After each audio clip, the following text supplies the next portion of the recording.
Hello guys, welcome to study 82 point. दोस्तों, आज 28 जनवरी 2021 है दोस्तों, और आज का करंट अफेयर्स आपके एग्ज़ाम के लिए काफ़ी हेल्प करेंगे सभी क्वेश्चन। तो शुरू करते हैं। क्वेश्चन नंबर फर्स्ट है, सड़क परिवहन एवं राजमार्ग मंत्री नितिन गडकरी ने 15 वर्ष से पुराने वाहनों को हटाने के लिए एक स्क्रैप नीति को किस तारीख से लागू करने की घोषणा की है? तो इसका राइट आंसर होगा दोस्तों ऑप्शन सी, 1 अप्रैल 2022 से पुराने वाहनों को हटाने के लिए एक नीति प्रारंभ की है। और आपको पता होना चाहिए, सड़क परिवहन एवं राजमार्ग मंत्री नितिन गडकरी साहब हैं, और इन्होंने 1 अप्रैल 2022 से पुराने वाहनों को हटाने के लिए ये तारीख घोषणा की है। इस नई तारीख की घोषणा की है 1 अप्रैल 2022। तो राइट आंसर होगा ऑप्शन सी, 1 अप्रैल 2022। बात करें 1 अप्रैल 2022, सड़क परिवहन एवं राजमार्ग मंत्री नितिन गडकरी ने 15 वर्ष से पुराने वाहनों को हटाने के लिए एक स्क्रैप नीति को 1 अप्रैल 2022 से लागू करने की घोषणा की है। बता दें कि साल 2019 जुलाई में सरकार ने इलेक्ट्रिक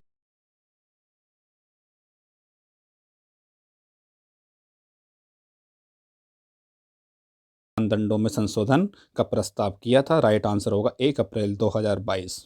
बात करें क्वेश्चन नंबर 2 की। क्वेश्चन नंबर 2 है दोस्तों, हाल ही में पुर्तगाल के आम चुनाव में कौन जीत दर्ज कर दूसरी बार देश के राष्ट्रपति बन गए हैं? तो ये दोस्तों अभी हाल ही में पुर्तगाल में आम चुनाव हुए थे, तो दूसरी बार देश के राष्ट्रपति बन गए। इनका नाम आपको याद रखना है। नाम इनका मार्केलो रेबोला डिसूजा। ऑप्शन डी इसका राइट आंसर होगा, और ये दूसरे बार बने हैं। बात करें पुर्तगाल में हाल ही में राष्ट्रपति चुनाव के लिए मतदान किया गया था, और चुनाव में उदारवादी निवर्तमान राष्ट्रपति और उम्मीदवार मार्केलो रेबोला डिसूजा है, जो एक बार फिर से 5 साल के लिए राष्ट्रपति चुन लिया गया है। और चुनाव जीतने के लिए उम्मीदवार को 50% से अधिक वोट हासिल करने होते हैं। हालांकि कोरोना वायरस महामारी के चलते मतदान के प्रतिशत में कमी दर्ज की गई है। तो राइट आंसर होगा मार्केलो रेबोला डिसूजा। इसका राइट आंसर होगा option D is right answer. बात करें पुर्तगाल के बारे में, तो पुर्तगाली गणराज्य यूरोप खंड में स्थित एक देश है। यह देश जो कि स्पेन के साथ आइबेरियन प्रायद्वीप बनाता है। इस राष्ट्र के भाषा जो है पुर्तगाली भाषा है, और इस राष्ट्र की राजधानी आपको याद रखना है। पुर्तगाल की राजधानी है लिस्बन। और पुर्तगाली नाविक वास्को डी गामा ने 1498 एडी में भारत के समुद्री मार्ग की खोज की थी, और सर्वप्रथम गिलास का निर्माण इसी देश में किया गया था।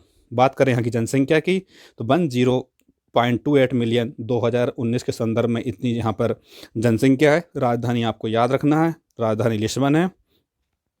राष्ट्रपति है मार्केलो रेबोला डिसूजा, राष्ट्रपति है। मुद्रा यहाँ की यूरो है, और प्रधानमंत्री अभी एंटोनियो कोस्टा है। सभी फैक्ट आपको याद रखना है। बात करें क्वेश्चन नंबर 3 की। क्वेश्चन नंबर 3 है, जर्मन बाच के ग्लोबल क्लाइमेट रिस्क इंडेक्स 2021 में भारत को निम्न में से किस स्थान पर रखा गया है? तो जर्मन बाच के ग्लोबल क्लाइमेट रिस्क इंडेक्स में भारत को 7वें स्थान पर रखा है। ऑप्शन ए इसका राइट आंसर होगा। बात करें ग्लोबल क्लाइमेट रिस्क इंडेक्स 2021 ने हाल ही में उन देशों की सूची जारी की है जो 2019 में जलवायु परिवर्तन के चलते सबसे ज़्यादा प्रभावित हुए थे, और इस लिस्ट में भारत का 7वां स्थान लगा है।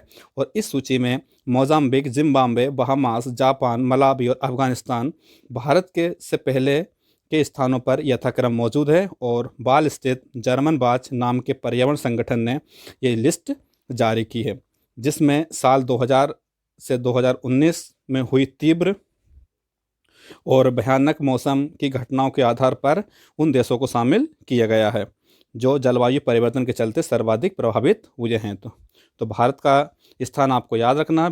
भारत इसमें 7वें स्थान पर आया है। बात करें क्वेश्चन नंबर 4 की। संयुक्त राष्ट्र द्वारा कैलेंडर वर्ष 2021 में भारत की आर्थिक वृद्धि कितने प्रतिशत रहने का अनुमान लगाया है? तो ये लगाया है दोस्तों 7.3। ऑप्शन बी इसका राइट आंसर होगा। अभी संयुक्त राष्ट्र द्वारा 2021 में भारत की आर्थिक वृद्धि दर 7.3% रहने का अनुमान लगाया है। बात करें संयुक्त राष्ट्र द्वारा कैलेंडर वर्ष 2021 में भारत की आर्थिक वृद्धि 7.3% रहने का अनुमान लगाया है। इसके साथ ही कैलेंडर वर्ष 2021 में भारत दुनिया की सबसे तेजी से वृद्धि हासिल करने वाला देश होगा। इस दौरान चीन की वृद्धि दर 7.2% रहने का अनुमान जताया गया है, जबकि रिपोर्ट के मुताबिक भारतीय अर्थव्यवस्था कैलेंडर वर्ष 2020 में 9.6% की दर से घटेगी। इस दौरान कोरोना वायरस महामारी को काबू में करने के लिए लगाए गए लॉकडाउन से घरेलू खपत में कमी आई है। तो राइट आंसर होगा 7.3%। Option B is right answer. बात करें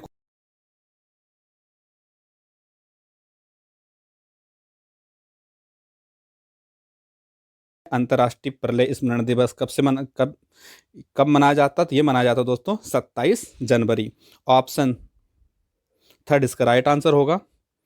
प्रतिवर्ष द्वितीय विश्व युद्ध के बाद हुई प्रलय की त्रासदी की वर्षगांठ के लिए 2006 से प्रतिवर्ष 27 जनवरी को होलोकास्ट के पीड़ितों की याद में अंतर्राष्ट्रीय प्रलय स्मरण दिवस मनाया जाता है, जबकि अंतर्राष्ट्रीय प्रलय स्मरण दिवस 2021 की थीम आपको याद रखनी है। स्मरण दिवस की थीम है facing the aftermath, recovery and reconstitution after the Holocaust.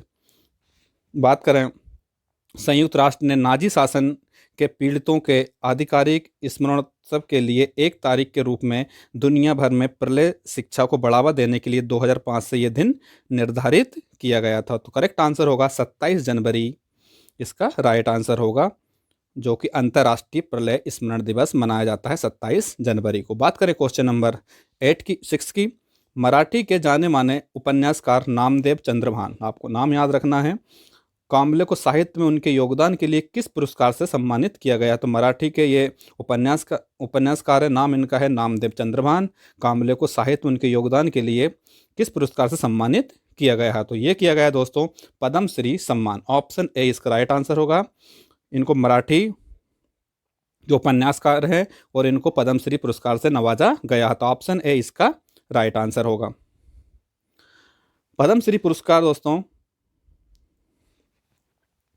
Padmashri पुरस्कार जाने माने उपन्यासकार नामदेव चंद्रभान काम्बले को साहित्य में उनके योगदान के लिए पद्मश्री पुरस्कार से सम्मानित किया गया है। उन्हें इससे पहले साल 1995 में अपने उपन्यास राघवेल के लिए साहित्य अकादमी पुरस्कार मिला था। उन्होंने 8 उपन्यास, 2 कहानी संग्रह, 4 कविता संग्रह और 2 वैचारिक निबंध संग्रह लिखे हैं। हाल ही में उन्होंने गांधी जी और बाबा साहब आम्बेडकर की विचारधारा पर आधारित एक पुस्तक भी लिखी है। तो राइट आंसर होगा दोस्तों पद्मश्री पुरस्कार। नाम आपको याद रखना, ये मराठी के जाने माने उपन्यासकार हैं, नाम है इनका नामदेव चंद्रभान काम्बले। बात करें क्वेश्चन नंबर 7 की, हाल ही में केंद्रीय जनजातीय कार्य मंत्रालय ने प्रवासी श्रमिकों के लिए राज्य और राष्ट्रीय स्तर के कार्यक्रमों के निर्माण को सुचारू बनाने के लिए किस राष्ट्रीय प्रवासन सहायता पोर्टल की शुरुआत की है। पोर्टल आपको बताना है कौन से पोर्टल की शुरुआत की है, तो राइट आंसर होगा श्रम शक्ति। ऑप्शन बी इसका राइट आंसर होगा। अभी हाल ही में केंद्रीय जनजातीय कार्य मंत्रालय ने प्रवासी श्रमिकों के लिए राज्य और राष्ट्रीय स्तर के कार्यक्रमों के निर्माण के लिए श्रम शक्ति पोर्टल की शुरुआत की है, तो ऑप्शन बी इसका राइट आंसर हो जाएगा। क्या है दोस्तों, तो हाल ही में केंद्रीय जनजातीय कार्य मंत्रालय ने प्रवासी श्रमिकों के लिए राज्य और राष्ट्रीय स्तर के कार्यक्रमों के निर्माण को सुचारू रूप बनाने के लिए एक राष्ट्रीय प्रवासन सहायता पोर्टल श्रम शक्ति शुरू की गई है। और इस पोर्टल की शुरुआत आदिवासी प्रवासी श्रमिकों से संबंधित डेटा एकत्र करने और उस डेटा को मौजूदा कल्याणकारी योजनाओं से जोड़ने के लिए की गई है। और यह पोर्टल प्रवासी श्रमिकों को आत्मनिर्भर भारत के तहत मौजूदा कल्याण योजनाओं से जोड़ने का ऑप्शन प्रदान करेगा। तो राइट आंसर होगा श्रम शक्ति। ऑप्शन बी इसका राइट आंसर होगा। अगला क्वेश्चन है, हाल ही में किस राज्य सरकार ने एक ऑनलाइन कार्यक्रम के माध्यम से जेल पर्यटन पहल की शुरुआत की है। 4 ऑप्शन है, बिहार, पंजाब, राजस्थान या फिर महाराष्ट्र। तो भी महाराष्ट्र सरकार ने इसका राइट आंसर होगा। महाराष्ट्र सरकार ने एक ऑनलाइन कार्यक्रम के माध्यम से जेल पर्यटन पहल की शुरुआत की है, तो राइट आंसर होगा महाराष्ट्र। ऑप्शन 4 इसका राइट आंसर होगा। बात करें महाराष्ट्र के मुख्यमंत्री, नाम आपको याद रखना, नाम है इनका उद्धव ठाकरे, ने हाल ही में एक ऑनलाइन कार्यक्रम के माध्यम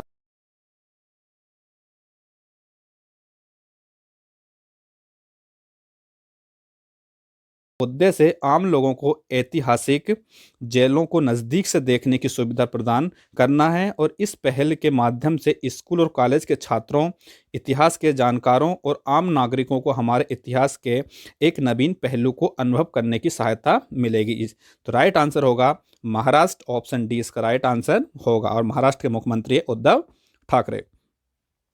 राजधानी आपको मालूम होगी मुंबई इसकी राजधानी है, मुख्यमंत्री उद्धव ठाकरे है और गवर्नर है भगत सिंह कोश्यारी। तो ये थे दोस्तों इंपॉर्टेंट क्वेश्चन। यदि आपको मेरा वीडियो पसंद आए तो लाइक करना, शेयर करना, और जो फर्स्ट टाइम वीडियो को वॉच कर रहे हैं उनसे रिक्वेस्ट है कि वीडियो को सब्सक्राइब करना। फिर मिलता हूँ मैं नेक्स्ट वीडियो में, जब तक के लिए थैंक यू। वंदे मातरम, जय हिंद।